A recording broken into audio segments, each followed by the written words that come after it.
Hey Mike, you got a story for us? A Bigfoot story? Yeah, I've got a Bigfoot story.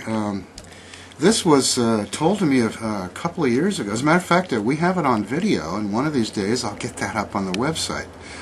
By the way, our website is going to be a lot better pretty soon because we're going to start putting more of our field stuff up there. Some of our vocalizations that we've recorded, our video, this, that, and the other thing, and let people see that we are researchers. Some people have suggested we're not. We're just a museum, but we actually do some research too. Anyway, I've got this interesting story. A couple of years ago, we did the Memorial Day Parade here in Felton, and what we do is we take one of our giant Bigfoot models that we got from what used to be the Mystery Museum in Seattle.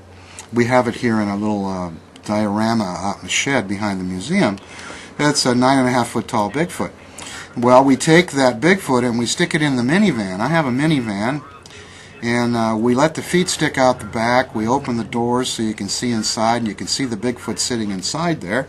And his head pops up through the ceiling, like in, well, even more so than in Harry and the Hendersons, where the Bigfoot's head made a dent in the top. Our Bigfoot actually pokes through. So we did the parade. It was 2 years ago, I would say.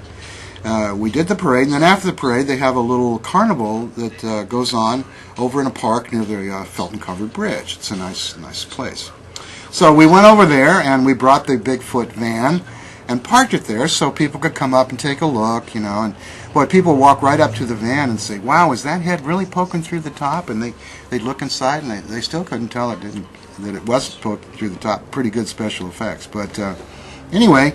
That day, a lady comes running over and says, "Who's the Bigfoot guy?" You know, and everybody raised their hand. She said, "I've got a Bigfoot story." "Oh, well, tell us." Well, it turns out that this woman who lives right here in Felton was raised in Texas. She grew up in Texas. She said not too far from, as she mentioned, the town in Texas, which actually escapes my mind right now. Not important. But she said that she was at a farm.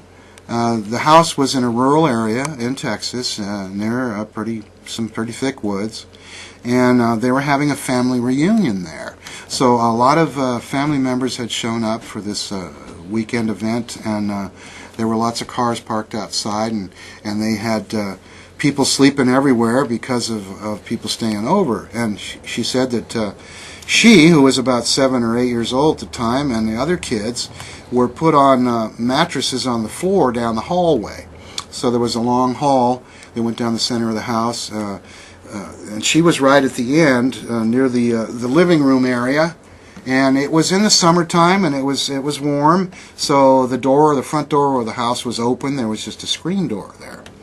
Well, so she said that everybody had gone to bed, and it was the middle of the night, and she said she was a light sleeper, and so when the dogs outside in the neighborhood started acting up a little bit, it woke her up, and she was laying there going, "I wonder what the dogs are barking at." And so she looks around, and apparently nobody else in the place was awake, so she laid back down and was going to go back to sleep, and then all of a sudden she was aware that the front door swung open. So she turned her head a little bit. For some reason, it kind of spooked her, and so she turned her head carefully to look without raising up, and she said there was a gigantic hairy person who had entered the room, and she said it must have been at least 7 feet tall.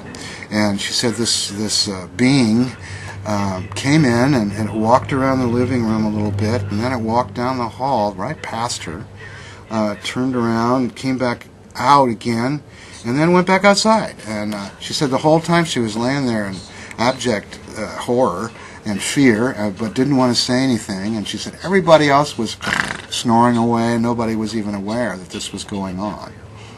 So finally, after it left and everything, and then she tried to tell people about it, and they didn't believe her. But the next morning, when everybody got up, and then they started leaving, and they discovered that all the cars parked outside had been ransacked. Something had opened the car doors, left the doors open, had gone in and had pulled things out of the car and dumped them around. And it was evidently looking for something, probably something, some tasty morsel. And that was her story.